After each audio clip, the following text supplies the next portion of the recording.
Your emotionally unavailable or avoidant ex broke up with you, and now you're wondering what you can do to get them back. In this video, I'll share with you the only tried and true way that gets avoidance to come back.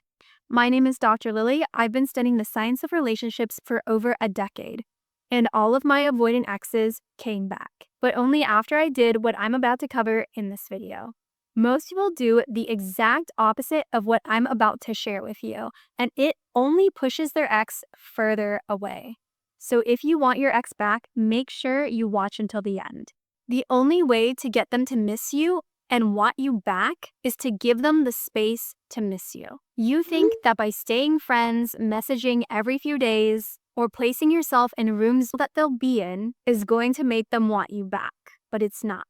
But you're also afraid that by disappearing, they're going to forget about you and move on. When actually, it's the exact opposite that happens.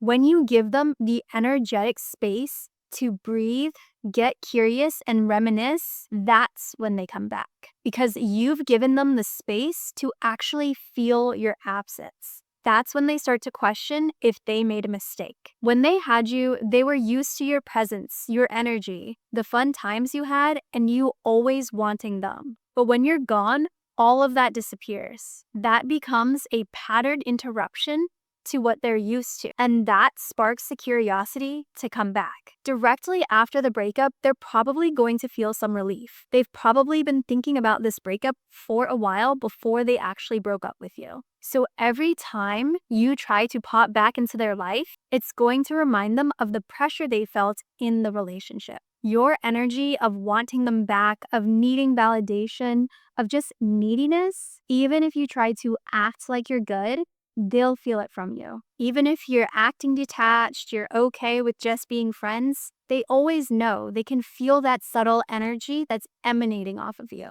They'll know it's not really what you want, and that will make them want to keep you at even more of an arm's distance. And because they know that you're doing something that you don't really want, they'll also probably lose some respect for you, because people respect people that have and maintain their boundaries. And when we're around somebody who doesn't, we think less of them. Your presence in their life, even after they've broken up with you, doesn't inspire them to bring you closer.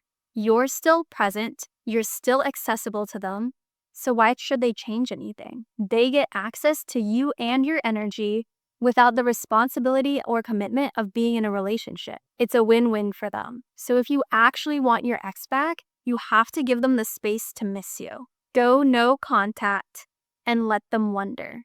I have a no contact survival guide, 7 easy steps to stop talking to your ex for good. It's linked down in the description.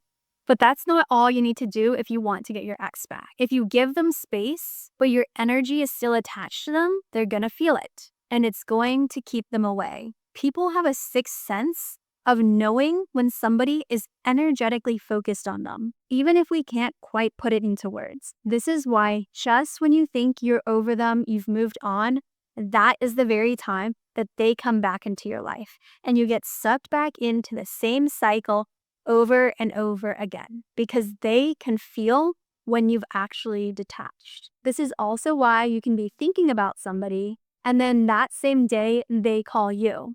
It's not coincidence, it's energy. So the even more important factor than just giving them space or just going no contact is that you detach. This is what I mean when I say that the steps it takes for you to get your ex back are the exact same steps you need to take in order to move on, because both involve detachment. Now, here's the thing with detachment. You can't detach for them or in order to get them back, because that's not real detachment. You're still attached to what they think, what they feel, and the outcome that you're trying to get. You have to detach for yourself. Otherwise, it doesn't work. If you are detaching for them and your energy is still directed towards them and the outcome that you desire, even if they aren't consciously aware of what is happening, they're not going to feel drawn to come back to you. But even if they do, hypothetically, as soon as they come back, they're going to sense your needy energy and they're going to be repelled again, especially if they have an avoidant attachment style. So detachment requires you to make peace with any outcome and attach back to yourself. Let me go deeper into both of these concepts, starting with making peace with every outcome. Making peace with any outcome means that you're okay whether they come back to you or not. It's very simple, yet it can still feel very challenging. The challenging part isn't actually letting go. That's easy. You can do that right now. You can take one moment and just say, I'm letting it go. I'm okay walking away. Do you feel that? Do you feel that in your body? Do you feel the peace, the relaxation? You have the option to decide that right now. But this feeling often doesn't last. Why? Because of the story and meaning that you have attached to it. The meaning that you have assigned to letting go. And it is that meaning that is actually the key for you to heal and move on and actually detach. That is the kind of work that I do with my clients. And it's what really separates my coaching from traditional talk therapy, psychiatry, and other coaches.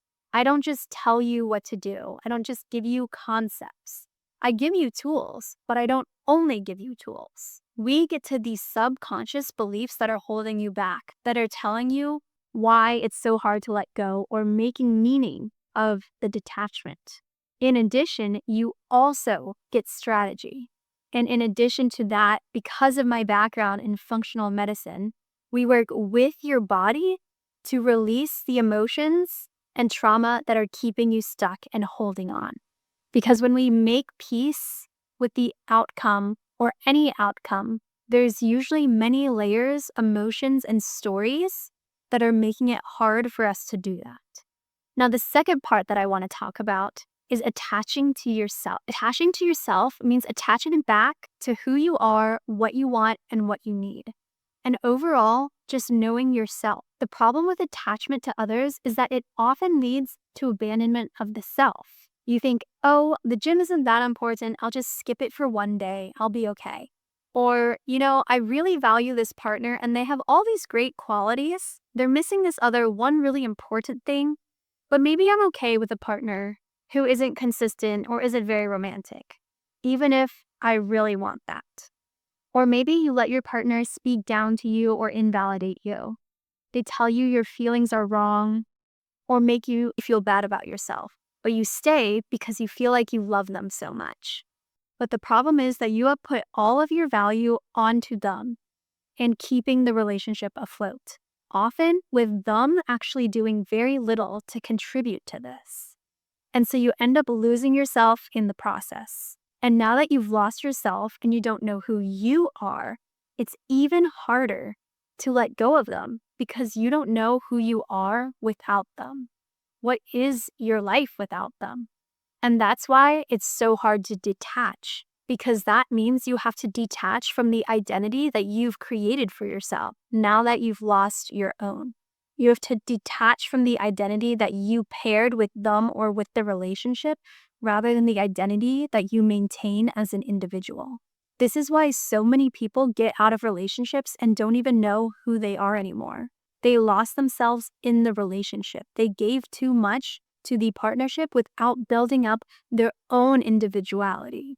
There is such thing as healthy interdependence. So in order to detach, you need to discover who you are and attach back to yourself. And also remember never to lose you again, because you are the only one who will be there for you in every single moment of your life. You need to become your own best friend. Detachment from the outcome and attaching to yourself is the one thing that will get you every single thing you want in your life. Now, here's the one other thing that you need to keep in mind as well. You don't want them to come back too soon. If they come back quickly, nothing will have changed, or very little, not in the amount and to the degree that you actually need in order for this to be a healthy relationship. If they come back too soon, you'll slip back into old patterns and old habits, and eventually everything will crumble again. Why? Because neither of you had time to do the inner work required to create that healthy and lasting relationship. You haven't had time to recover yourself and work on your subconscious beliefs that contributed to the breakdown of the relationship. You didn't read into every text, whether they said love you or I love you, for no reason at all. They didn't shut down when you tried to express yourself or get defensive as soon as you asked for something that you needed, because they wanted to do that. Those were automatic responses ingrained in the subconscious and nervous system. They didn't want to hurt you, and you didn't want to hurt them, but it was patterned into your mind and your body. And you don't want someone who can't fully show up in the relationship, but at the same time, you kind of do. Which is why if you want real, secure, and steady love, whether that's with them or with somebody new, you have to start with rewiring your subconscious patterns. I explain exactly how to do this in the next video. I'll see you there.